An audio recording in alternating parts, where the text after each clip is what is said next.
మన వాక్యంలో విన్నాం. ప్రియమైన సహోదరి సహోదరు, కాబట్టి దేవుడు మనలను దయచూపుతూ ఉన్నాడు. దేవుడు మనకు అవకాశం ఇస్తున్నాడు. ఆ తర్వాత చూడండి, దేవాలయంలో వాడిని కలుసుకుని, ఇదిగో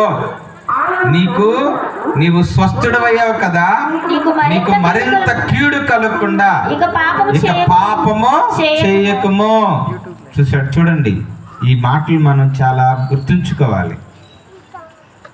దేవుడు మనకు ఎన్నో అవకాశాలు ఇస్తున్నాడు, ఎన్నో విధాలుగా మనలను తన చెంతకు రమ్మంటున్నాడు, దేవాలయానికి రమ్మంటున్నాడు, దివ్య బలి పూజలో పాల్గొనమంటున్నాడు, ప్రార్థనలో ఆరాధనలో పాల్గొనమంటున్నాడు, దేవాలయములకు అడుగు పెట్టమంటున్నాడు.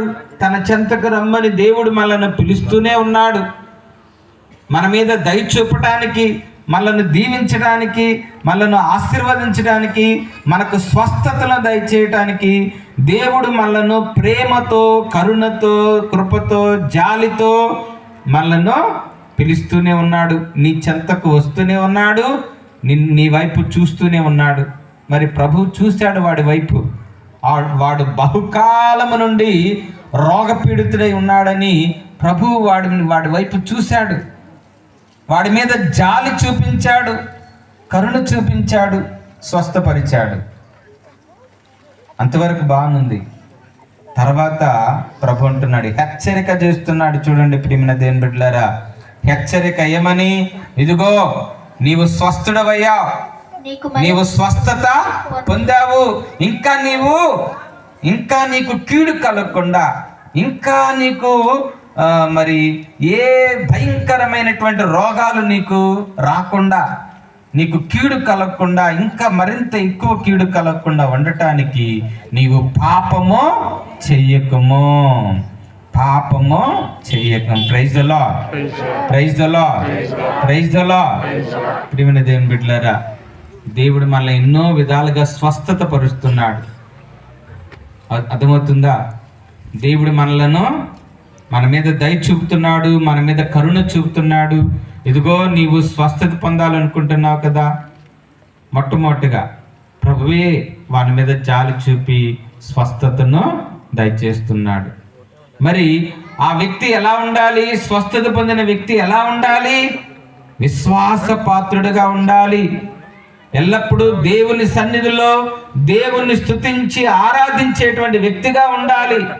నిత్యము దేవుని సన్నిధికి వచ్చేవాడుగా ఉండాలి. దేవుని ఆరాధించి ప్రార్థించుకునేవాడుగా ఉండాలి. పాపమును విడనాడు వ్యక్తిగా ఉండాలి.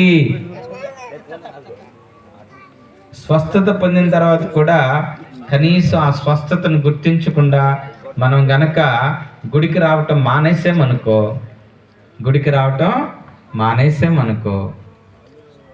ఏమవుతుంది?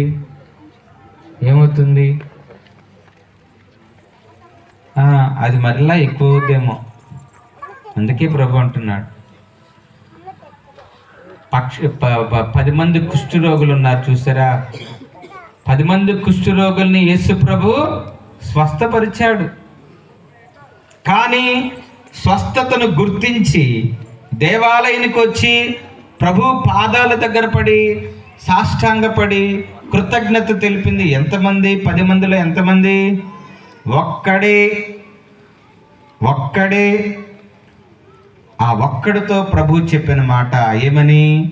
ఇదిగో నీ విశ్వాసము నిన్ను ఇంకా గొప్ప స్వస్థతను దయచేసింది, నీ విశ్వాసము నిన్ను స్వస్థపరిచింది, ఇదిగో సమాధానముతో వెళ్ళుము అని ప్రభు పంపింది ఆ కుష్టి వ్యాధిని. మిగతా వాళ్ళందరికీ స్వస్థత కలిగి ఉండొచ్చు, కానీ ఆ స్వస్థతను వారు గుర్తించలా, కృతజ్ఞతలు తెలుపలేదు, దేవుణ్ణి మర్చిపోయారు, యేసును మర్చిపోయారు. ఈ వ్యక్తి కూడా మర్చిపోయాడు. ఎవరో నాకు తెలియదు అన్నాడు. నిన్ను స్వస్థపరిచింది ఎవరు అని అన్నప్పుడు, వాళ్ళు అడిగినప్పుడు ఏమన్నాడు ఈ వ్యక్తి, ఈ రోగి, ఆయన ఎవరో నాకు తెలియదు అని అన్నాడు. మరలా ప్రభువే వాడిని కలుసుకుంటున్నాడు. దేవాలయం ఎక్కడ కలుసుకుంటున్నాడు? దేవాలయంలో. అర్థమవుతుందా? దేవాలయంలో వాడిని కలుసుకుంటున్నాడు. కలుసుకుని ఏమంటున్నాడు?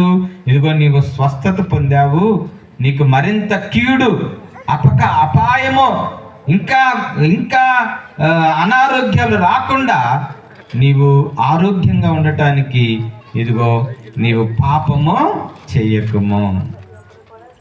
ప్రియమైన దేవుని బిడ్డలారా, కాబట్టి మనందరం కూడా దేవుని యందు దృఢమైన భక్తిని, విశ్వాసాన్ని కలిగి ఉండాలి. ఎల్లప్పుడూ కూడా దేవుని సన్నిధికి మనం రావాలి, దేవుని ఆరాధించాలి, దేవునికి మనం కృతజ్ఞతాస్తుతులు చెల్లించాలి. కుష్ఠరోగి వలె దేవునికి మనం కృతజ్ఞతాస్తుతులు చెల్లించాలి. అందుకే యేసుప్రభువు ఏమన్నాడు? వెళ్ళు, నీవు దేవాలయానికి వెళ్ళి యాజకుడిని కలిసి నీ స్వస్థతకు నిదర్శనముగా మోషే ధర్మశాస్త్రం ప్రకారము బలి అర్పించుము, కానుకలు సమర్పించుము అని చెప్పి ఆ కుష్ఠరోగుల్ని పంపాడు. కానీ ఒక్కడే గుర్తించి ప్రభు దగ్గరికి వచ్చి సాష్టాంగపడి కృతజ్ఞతలు తెలిపాడు. మరింత గొప్ప స్వస్థతను ప్రభు నుండి పొందుకున్నాడు. కాబట్టి దేవాలయం అనేది ఒక జీవ ప్రవాహం. ప్రియమైన దేవుని బిడ్డలారా, ఈ దేవాలయానికి ఎవరైతే వస్తూ ఉంటారో వారికి మరింత స్వస్థతలు కలుగుతాయి. Praise the lord, praise the lord, praise the lord. ఎవరైతే దేవాలయానికి ఎక్కువగా వస్తారో, దేవాలయంలోకి ఎవరైతే ప్రవేశిస్తారో, దేవాలయంలోకి వచ్చి దేవుణ్ణి మనస్ఫూర్తిగా హృదయపూర్వకంగా నిండు భక్తి భావంతో భయభక్తులతో దేవుణ్ణి పూజించి ఆరాధిస్తారో వారు మానసికంగా, శారీరకంగా పరిపూర్ణ స్వస్థతను పొందుకుంటారు. అర్థమవుతుందా? కొంతమంది గుడికి రారు. గుడికి రాని వాళ్ళు మానసికంగా అనేకమైన రుగ్మతలతో బాధపడతారు. ఎప్పుడైతే మానసికంగా బాధపడతారో పిచ్చి పిచ్చి పనులన్నీ చేస్తూ ఉంటారు.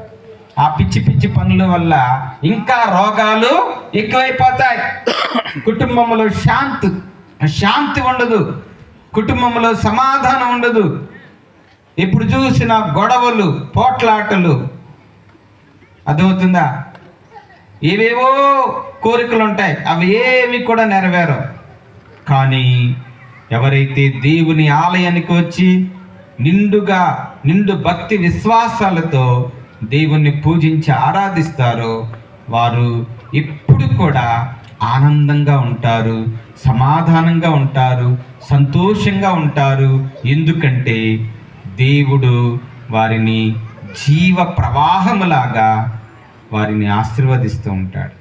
పచ్చని చెట్టులాగా వారు కళకళలాడే విధంగా వారిని దీవిస్తాడు. ఈరోజు మనం విన్నటువంటి వాక్యం అదే. ప్రియమైన దేవుని బిడ్డలారా, ఈరోజు మనం విన్నటువంటి వాక్యం అదే. ఈరోజు మనం మొదటి పట్టణము యెహెజ్కేలు గ్రంథం నుండి చదువుకున్నాం. యెహెజ్కేలు గ్రంథం నుండి చదువుకున్నాం.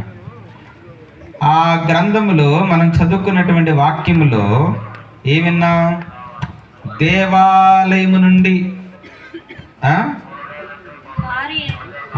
దేవాలయము తూర్పు ముఖముగా ఉండెను. దేవాలయం గడప క్రింద నుండి నీరు ఊరి తూర్పు దిక్కుగా ప్రవహించుట నేను చూచితిని. ఆ జలము దేవాలయము కుడి ప్రక్కన బలిపీఠమునకు దక్షిణపు ప్రక్కగా క్రిందికి పారుచుండెను. Praise the lord, praise the lord, praise the Lord. చూడండి, అలాగే అది బలిపీఠము కిందగా ప్రవహిస్తుంది. బలిపీఠము, దేవాలయము, బలిపీఠం చాలా ముఖ్యమైనవి. దేవాలయంలో, ఆ గర్భగుడిలో, దేవాలయంలో ముఖ్యమైనటువంటి భాగం ఏంటి? గర్భగుడి. ఆ గర్భగుడి ముఖ్యంగా బలిపీఠం.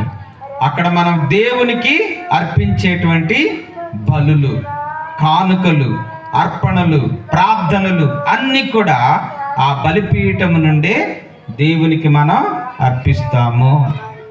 కాబట్టి ఇక్కడ దేవాలయము, ఆ దేవాలయము లో ఉన్నటువంటి బలిపీఠము క్రింద నుండి ఆ నీటి ఓట ప్రవహిస్తుంది. ఆ ఓట కొంచెం కొంచెం కొంచెం క్రమంగా ఎలా ఉంది? దేవుడు ప్రవక్తని పిలిచి, రండి బాబు కూర్చోండి, బాబు రండి, నిలబడవసరంలా, చక్కగా కూర్చోండి, మీరు మంచివాళ్ళు. ప్రభు నీవు లేని జీవితం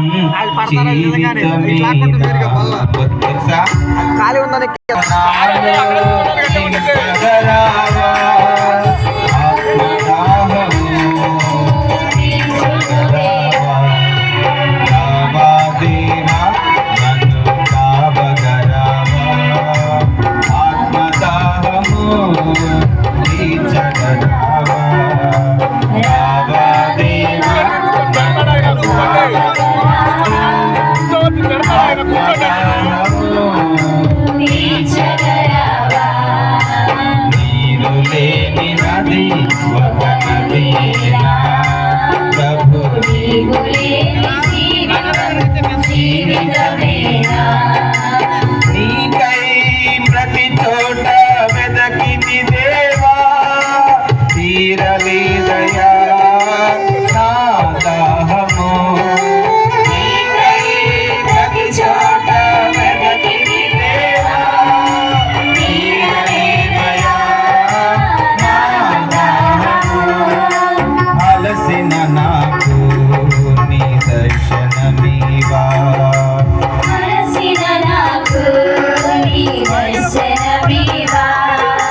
తీర్చును దేవా నా ఆత్మదాహము.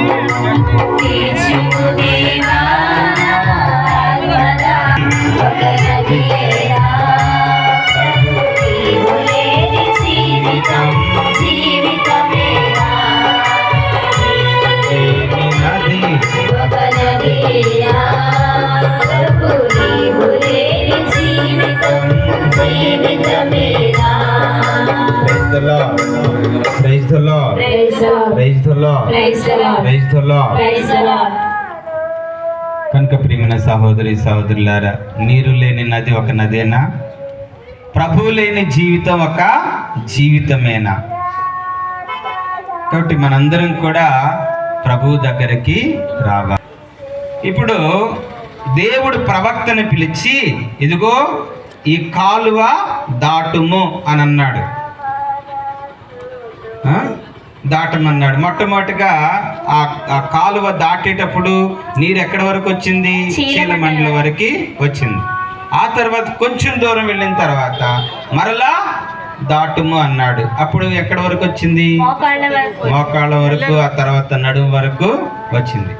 చివరిగా ఇంకొంచెం ముందుకు తీసుకువెళ్ళి మరలా నది దాటుము అన్నాడు. అప్పుడు ఎక్కడి వరకు వచ్చింది నీరు?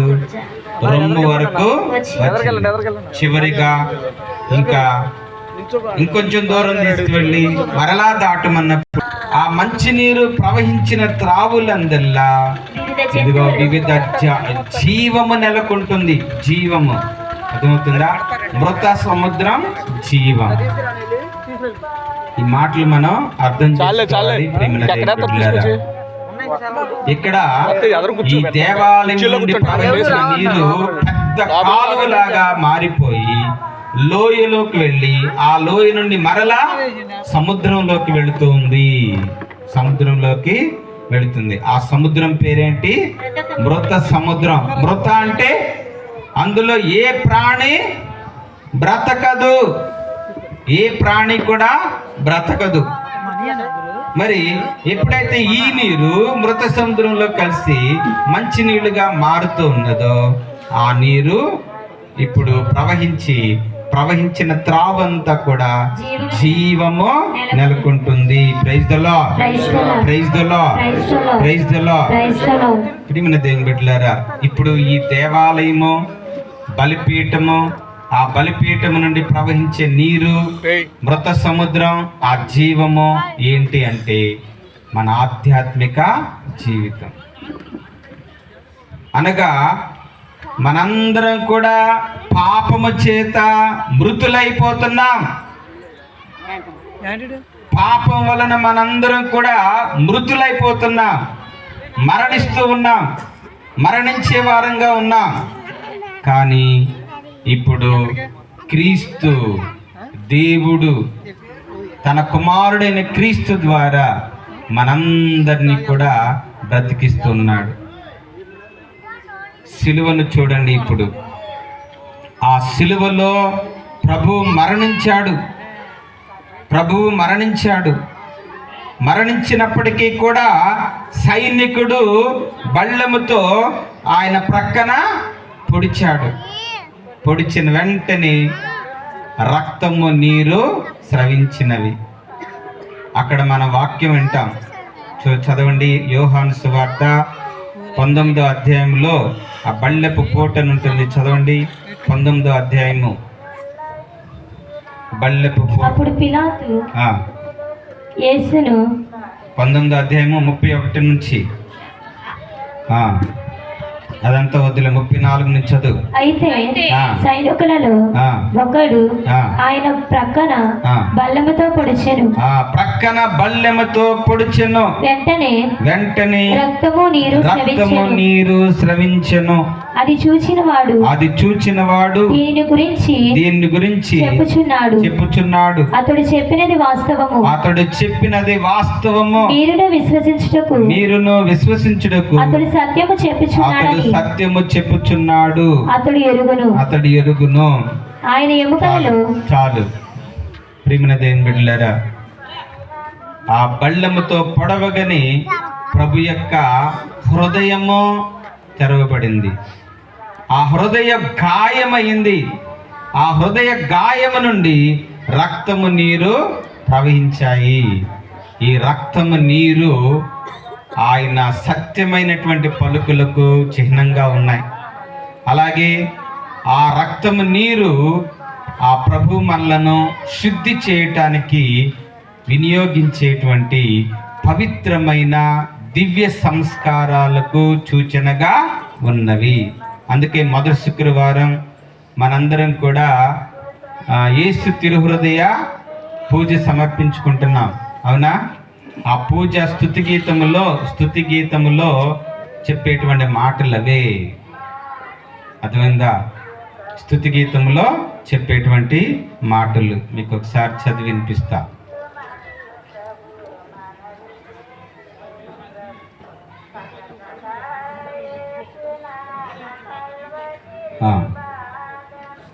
ఏలైనా అతడు ఎనలేని ప్రేమతో సిలువపై మరణించి మా నిమిత్తము బలియాయను. ఈటెచే పొడవబడిన అతని ప్రక్క నుండి రక్తము నీరు స్రవించెను. ఇవి అతడు తన స్త్రీ సభకు బహుకరించిన దివ్య సంస్కారపు సూచకములు. ఈ కారణం వలన తెరచి ఉన్న రక్షకుని దివ్య హృదయం వద్దకు అందరూ ఆకర్షితులవుచున్నారు. ఈ రక్షణపు ఊట నుండి, వింటున్నారా మాటలు? ఈ రక్షణపు ఊట నుండి అత్యధిక రక్షణ ఫలములను ప్రమోదముతో పొందగలుగుచున్నారు. Praise the Lord. ఇప్పుడు దేవాలయం గుమ్మము క్రింద నుండి, ఆ బలిపీఠము క్రింద నుండి ప్రవహించిన రక్షణపు ఊట జీవముగా ఉన్నది. పక్షులకు, జంతువులకు, చెట్లకు అది జీవాన్ని ఇచ్చేదిగా ఉంది. ఆ తరువాత అక్కడ అనేకమైనటువంటి వృక్షములు ఎదుగుతూ ఉన్నాయి. ఎప్పుడు కూడా పచ్చగా కళకళలాడుతూ ఉన్నాయి. అన్ని కాలాలలో ఫలములు కాస్తూ ఉన్నాయి. ఆ ఫలములు ఆహారముగాను, ఆకులు ఔషధముగాను ఉపయోగింపబడుతున్నాయి. ప్రియమైన దేవుని బిడ్డలారా, ఆ జీవ నది, ఆ జీవ జలము ఆ విధంగా అది వారందరికీ జీవాన్ని ఇచ్చేదిగా ఉంది. ఇప్పుడు ఆ సిలువలో వేలాడుతూ ఉన్నటువంటి ఆ ప్రభు యొక్క ప్రక్క నుండి ఆ స్రవించిన రక్తము నీరు, ఈ దివ్య సంస్కారాల ద్వారా దేవుడు మనందరినీ కూడా పాపము నుండి, ఆ పాపం వల్ల వచ్చినటువంటి శాపమైన మరణము నుండి మనలను శుద్ధి చేసి జీవముతో నింపుతున్నాడు. అలాగే రక్షణ ఫలాలతో మనలను సంతృప్తి పరుస్తున్నాడు. Praise the lord, praise the lord, praise the Lord. మరి మనం ఎంత ఉత్సాహంగా రావాలి దేవాలయంకి, ఎంత ఆశతో మనం రావాలి దేవాలయానికి, ఈ దివ్య బలి పూజకు, దేవుని ఆలయానికి, దేవుని సన్నిధికి, ఆ బలిపీఠం చెంతకు మనం ఎంత ఉత్సాహంగా రావాలి, ఎంత విశ్వాసంతో మనం రావాలి. కానీ మనం రావటల్లా. చాలామంది మనం అశ్రద్ధ చూపుతాం. దేవాలయానికి రావాలంటే అశ్రద్ధ, నిర్లక్ష్యము. అవకాశం ఉంటే వెళ్ళటం, అవకాశం లేకపోతే మానేయటం.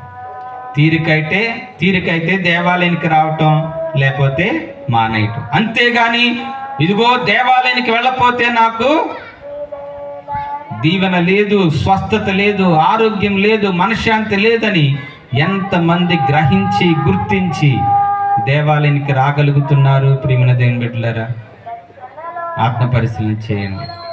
ఈరోజు భక్తి కీర్తన 46వ కీర్తన, 46వ కీర్తనలో చక్కని వాక్యాలు మనం చదువుతున్నాం. చదువు. ప్రభువే మనకు ఆశ్రయము, బలమునై ఉన్నాడు. ఆపదలలో అతడు మనలను ఆదుకొనుటకు సిద్ధముగా ఉండును. భూమి కంపించినను, పర్వతములు సాగర గర్భమున కూలినను, సాగర జలములు రేగి ఘోషించి దొరగలు కక్కినను, సముద్ర జలములు పొంగి కొండలు చలించినను, మనము భయపడనక్కరలా. ఎందుకు? మహోన్నతుని ప్రభువే మనకు ఆశ్రయము, ప్రభువే మనకు రక్షణ దుర్గము, మనకు బలమై ఉన్నాడు, మనల్ని ఆదుకొనుటకు సిద్ధంగా ఉన్నాడు మన దేవుడు.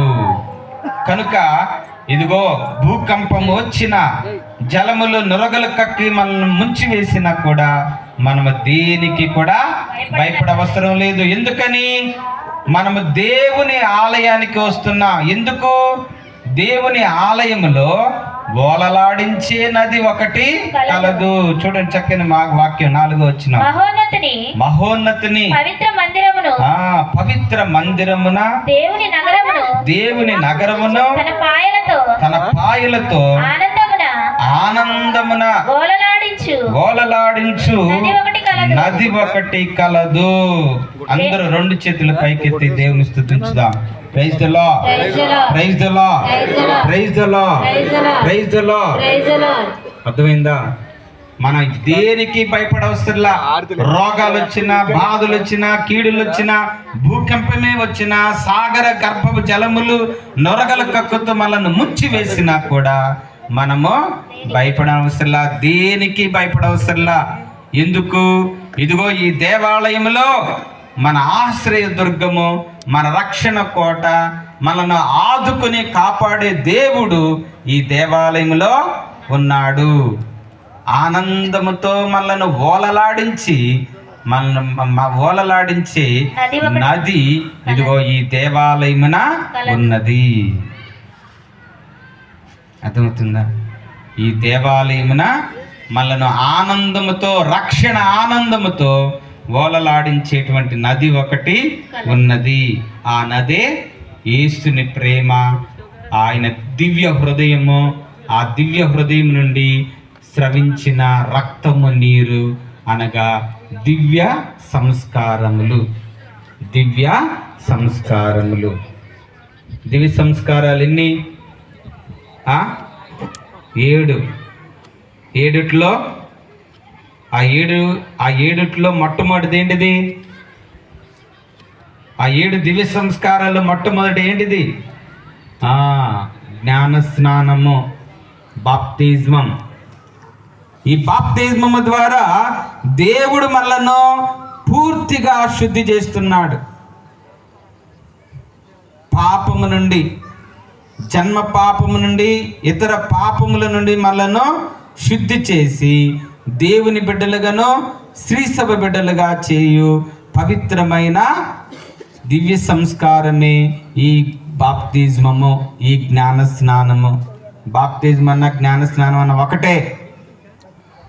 కొంతమంది అంటూ ఉంటారు చిలకరింపు బాప్తిజాలని.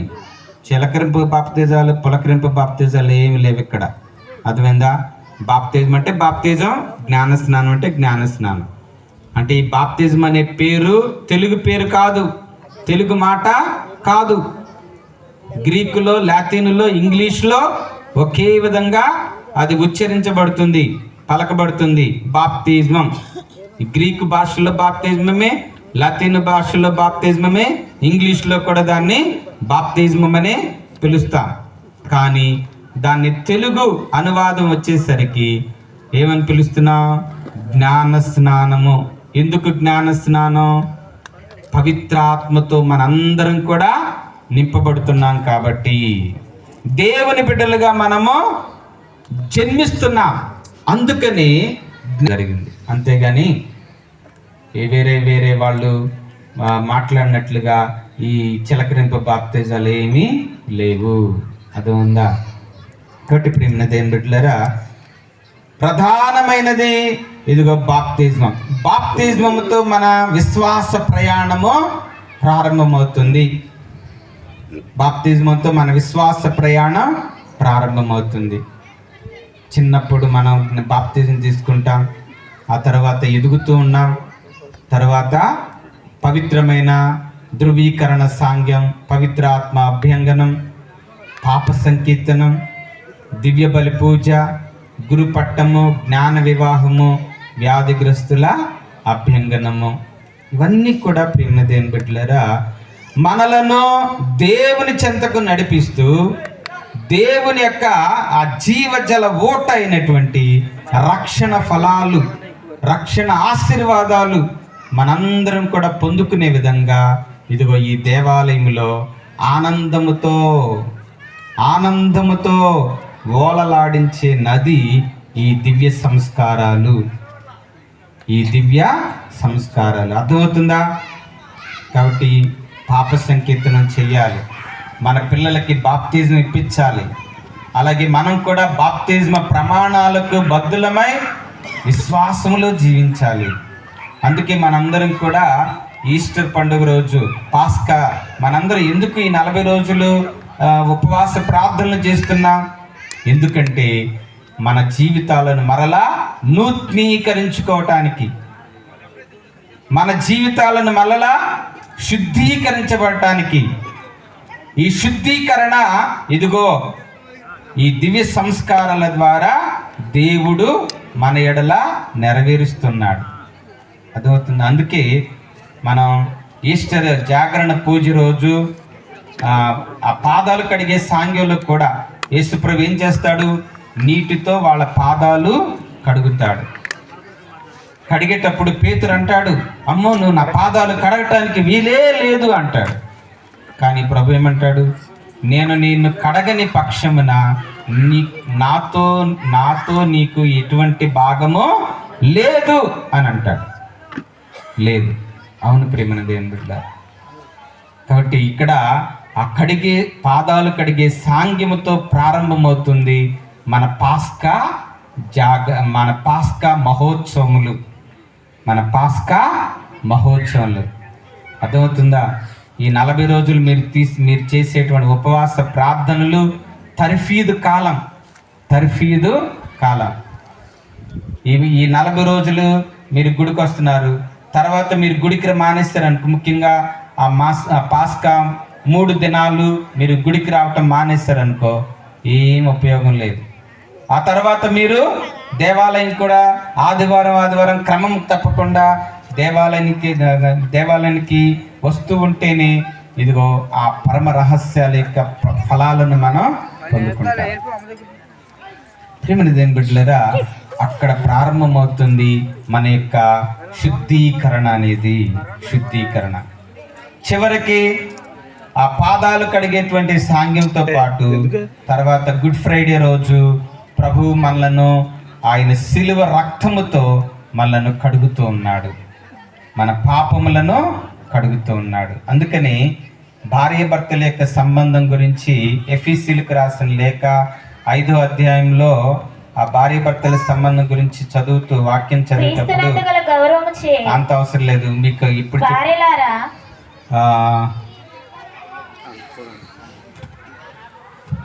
25వ వచనం చదువు. భర్తలారా ఆ. క్రీస్తు శ్రీ సభను ఎట్లు ప్రేమించి క్రీస్తు స్త్రీ సభను ఎట్లు ప్రేమించి దాని కొరకై తన ప్రాణములు అర్పించెను మీరును మీ భార్యలను అట్లే ప్రేమిప్పుడు.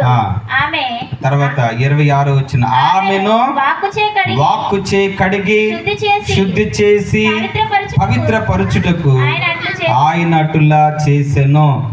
మచ్చ కాని ముడత కాని మరేది కాని లేకుండా ఆమెను తనకు దివ్యముగా సమర్పించుకున్నటకు ఆమెను పవిత్రముగాను నిర్దోషముగాను ఉండుటకు ఆయన అటులా చేసెను.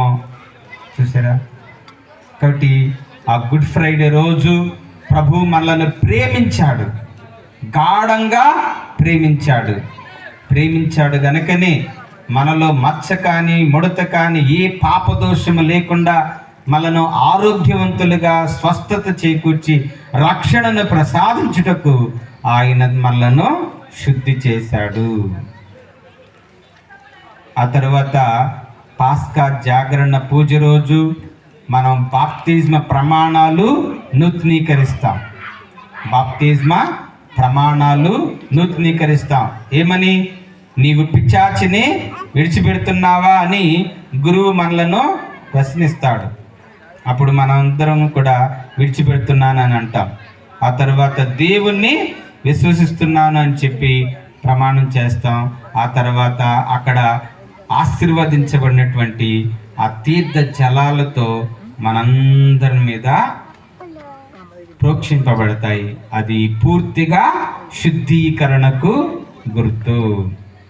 ఈ విధంగా దేవుడు మనందరినీ కూడా శుద్ధీకరించి మనను కడిగి మనను ఆయన రక్షణ అనుగ్రహాలతో ఆశీర్వాదాలతో స్వస్థతలతో మనల్ని బలపరుస్తూ ఉన్నాడు. ప్రియమైన దేవుని బిడ్డలారా, కాబట్టి మనందరం కూడా మరలా జన్మిస్తూ ఉన్నాం. అందుకని యేసు ప్రభు నికోదేముతో ఈ మాట అంటున్నాడు.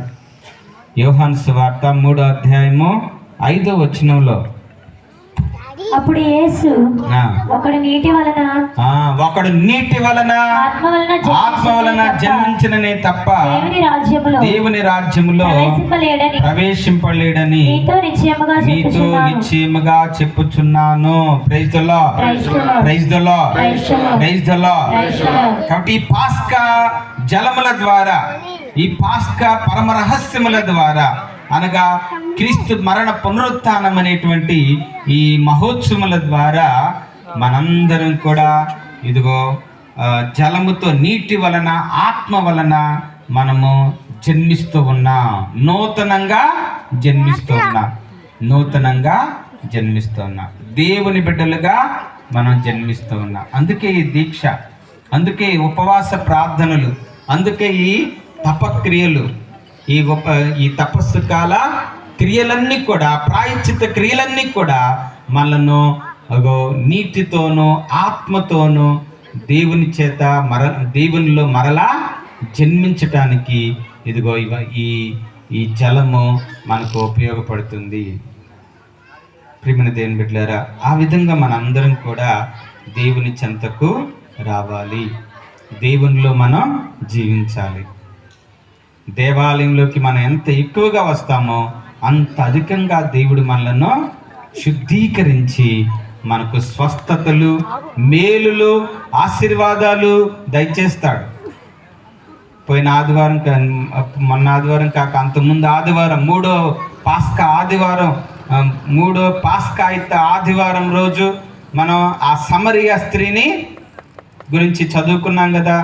ఆ సమరయ స్త్రీ ఏమని ఆశపడింది? ప్రభు, ఆ జీవ జలమును నాకు దయచేయము, నేను ఇంక ఎన్నడూ కూడా ఈ బావి దగ్గరికి రాకుండా ఉండటానికి ఆ జీవ జలాన్ని నాకు దయచేయమన్నాడు అని అడిగింది. ప్రభు అన్నాడు, నేనే జీవ జలాన్ని, నన్ను విశ్వసించువాడు ఎన్నటికీ దప్పిక కొనడు. కాబట్టి మనందరం కూడా ఆ సమరయ స్త్రీలాగా, ప్రభు నాకు ఆ జీవ జలమును దయచేయము అని ప్రార్థన చేసుకోవాలి. ఈ దేవాలయానికి వచ్చి దివ్య బలి పూజలో పాల్గొని, ఆరాధనలో పాల్గొని ఆ ప్రభు యొక్క జీవ జలం కోసం మనం ఆశపడాలి, ప్రార్థన చేసుకోవాలి. ఆ స్త్రీ పూర్తిగా విశ్వాసం పొందింది, ప్రభువుకు సాక్షిగా వెళ్ళింది. ప్రభువుకు సాక్షిగా వెళ్ళింది. ప్రభు కోసమే ఆశపడి జీవించింది. అర్థమైందా? పూర్తిగా తన జీవితాన్ని మార్చుకుంది. చివరికి ఆ ఉత్థానుడైన క్రీస్తును, సమాధి నుండి సజీవుడిగా లేచినటువంటి ఆ క్రీస్తును మొట్టమొదటి దర్శనం పొందింది. ఆ క్రీస్తు ప్రభువుకు సాక్షిగా జీవించింది. మనం కూడా అదే చేయాలి ప్రియమైన దేవుని బిడ్డలారా.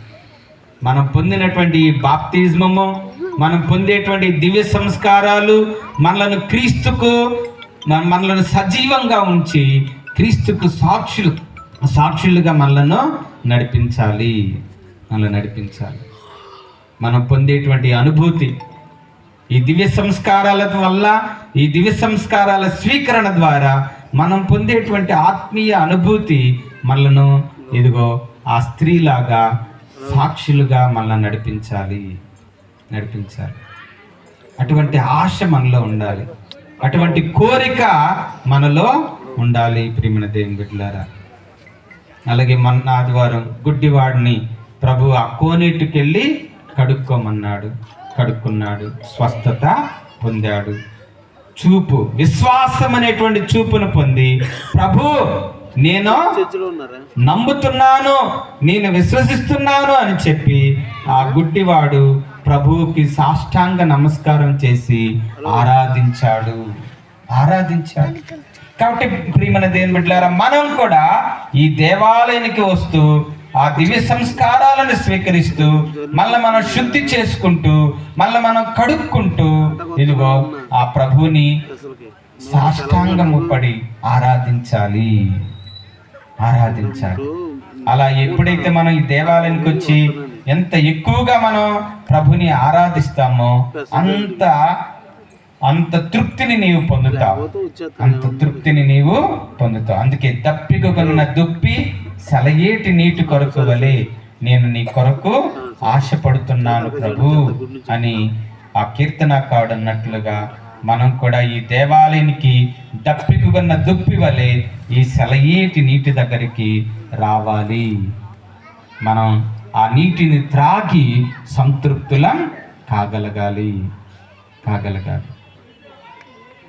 ప్రియమైన దేవుని బిడ్డలారా, ఆ విధంగా మనందరం కూడా దేవుని నుండి ఆ జీవాన్ని పొందుకోవాలి. ఈరోజు ఇంకొక వాక్యంలో ఈ యోహాను రాసిన మొదటి లేఖ 5వ అధ్యాయంలో 6వ వచనం, ప్రత్యక్షమైన ఆయన యేసుక్రీస్తే ఆయన జలముతోను రక్తముతోను వచ్చెను. ఆయన కేవలము జలముతోనే కాక జలముతోను రక్తముతోను వచ్చెను. ఆత్మ సత్యము కనుక సాక్ష్యమిచ్చువాడు ఆత్మయే. మూడు అవి ఆత్మ, జలము, రక్తము, ఈ మూడును ఏకీభవించుచున్నవి. మానవులిచ్చు సాక్ష్యములను మనము నమ్ముదుము, మరి దేవుడిచ్చు సాక్ష్యము దానికంటే బలవత్తరము. ఇది దేవుడు తన కుమారుని గూర్చి వసగిన సాక్ష్యము. ఇది ప్రియమైన దేవుని బిడ్డలారా, ఈ దేవాలయానికి వచ్చి రావటం ద్వారా ఆ ప్రభు యొక్క శిలువ నుండి, ఆ బలిపీఠము నుండి, ఆ దివ్య బలి పూజ నుండి ఇదిగో ఆత్మ, జలము, రక్తం అనేటువంటి సాక్ష్యాధారాల ద్వారా మనందరం కూడా జీవముతో నింపబడుతున్నాం. అందుకని 11 వచ్చిన దేవుడు మనకు నిత్య జీవమును ఉన్నాడు, అది ఆయన కుమారుని ద్వారా మనది యగును. ఇది ఆయన ఆ సాక్ష్యం. చూసారా, క్రీస్తు ద్వారా మనందరం కూడా నిత్య జీవం, ఆ జీవాన్ని పొందుతున్నాం. ఆ నీరు ప్రవహించిన త్రావులందల్లా జీవం నెలకొంటుందని మొదటి పట్టణంలో విన్నామే. ఆ జీవమే అదిగో ఆ క్రీస్తు ప్రభు యొక్క జీవాన్ని మనందరం కూడా పొందుకుంటున్నాం. ఆత్మ, జలము, రక్తం అనేటువంటి సాక్షాధారాల ద్వారా, దివ్య సంస్కారం అనేటువంటి ఈ సూచక క్రియల ద్వారా మన ఆత్మలకు అది జీవముగాను స్వస్థతను చేకూర్చే ఔషధంగా మనకు ఉపయోగపడుతుంది. స్వస్థతను చేకూర్చే ఔషధం. కాబట్టి 38 సంవత్సరాలుగా వాడు జీవచ్చవంలాగా అక్కడ పడి ఉన్నాడు. అలా పడి ఉన్న వాడిని ప్రభువు స్వస్థపరిచాడు. అలాగే మనం కూడా దేవాలయానికి వచ్చుట ద్వారా దేవుడు మనందరినీ కూడా జీవముతో నింపుతున్నాడు. ప్రియమైన దేవుని బిడ్డలారా, అలాగే మనందరికీ స్వస్థతలను చేకూరుస్తున్నాడు.